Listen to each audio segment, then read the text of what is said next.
langkah liberalisasi untuk sektor perkhidmatan kewangan.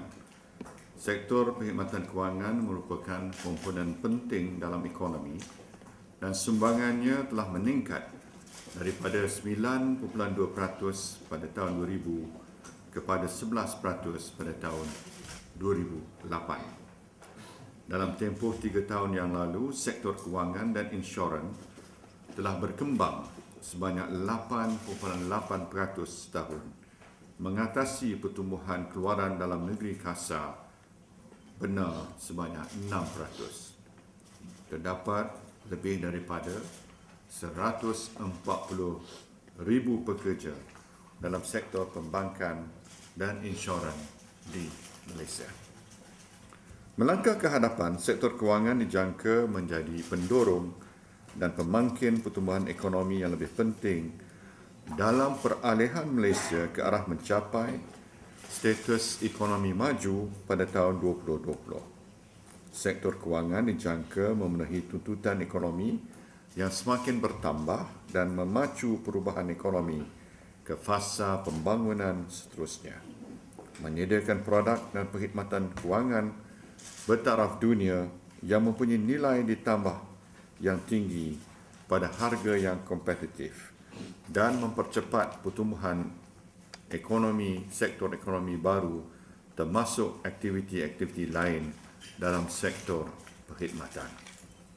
Dalam menyediakan sektor kewangan untuk memenuhi kesemua matlamat ini, langkah-langkah liberalisasi yang diumumkan hari ini bertujuan untuk meningkatkan lagi hubungan Malaysia dengan ekonomi antarabangsa dan menggalakkan peningkatan integrasi ekonomi serantau, menyediakan akses kepada lebih banyak produk dan perkhidmatan kewangan bertaraf dunia untuk para peniaga dan pengguna, memperkokoh daya saing Malaysia dalam bidang kewangan Islam untuk menjadi hub kewangan Islam antarabangsa dan mempromosikan Malaysia sebagai peneraju pusat perkhidmatan, perkongsian dan penyumbaran luar ataupun shared services and outsourcing SSO global.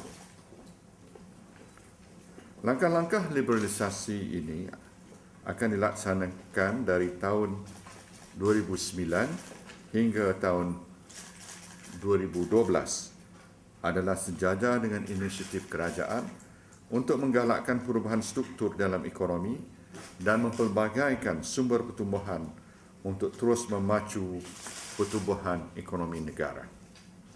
Teras pakej liberalisasi bagi sektor kewangan merangkumi pengeluaran lesen baru kepada peserta industri kewangan yang kokoh dan bertaraf dunia dalam kategori seperti berikut.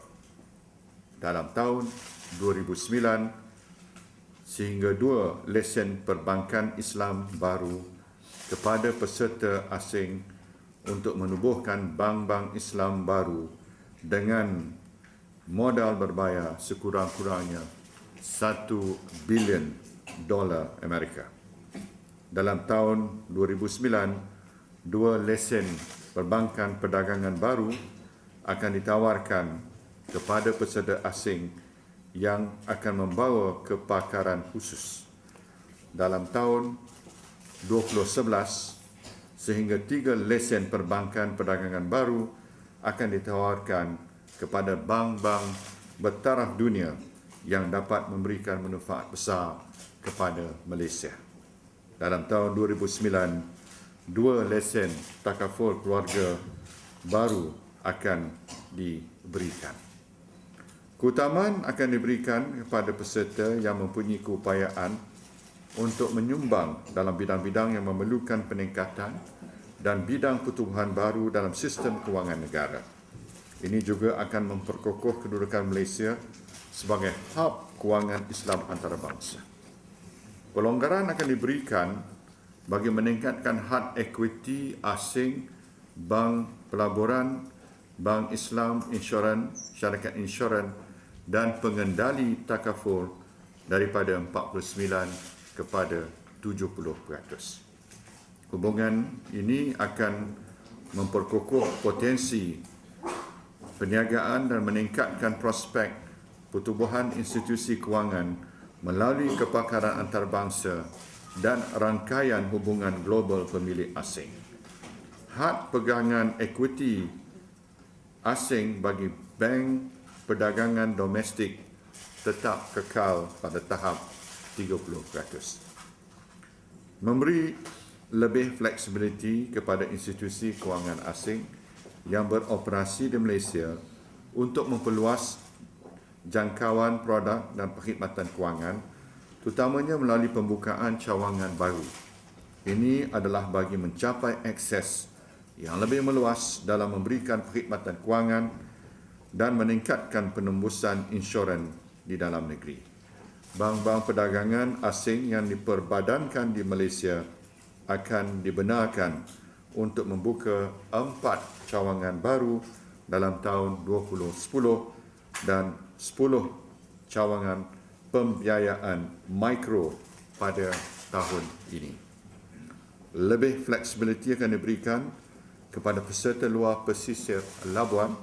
Bukuat kuasa pada 1 Jun 2009, syarikat induk Labuan akan diperbadankan di bawah Akta Syarikat Luar Pesisir 1990, akan diberikan fleksibiliti untuk menubuhkan pejabat operasi dan pengurusan di Kuala Lumpur bagi meningkatkan kecekapan operasi dan perniagaan mereka.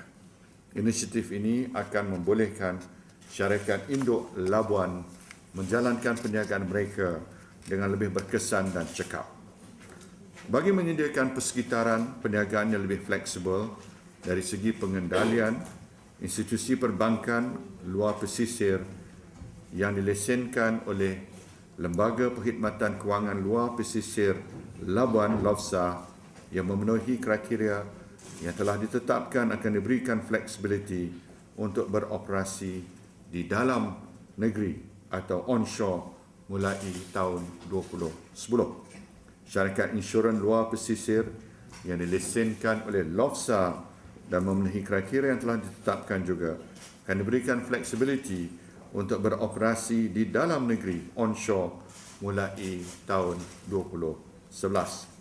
Fleksibiliti ini akan disokong oleh pengukuhan rangka kerja pengawalan dan penyeliaan yang mengawal selia peserta-peserta ini. Dan lebih fleksibiliti juga akan diberikan untuk mengambil pekerja ekspatriat dalam bidang-bidang kepakaran yang akan menyumbang kepada pembangunan sektor kewangan. Liberalisasi sektor perkhidmatan kewangan bertujuan memastikan negara kita Malaysia akan mendapat manfaat yang maksimum. Pengukuhan hubungan antarabangsa dan peningkatan prestasi sektor kewangan pada tahap yang lebih tinggi akan menyumbang kepada pertumbuhan ekonomi negara pada keseluruhannya. Butiran lanjut mengenai langkah-langkah ini akan diumumkan oleh Bank Negara Malaysia.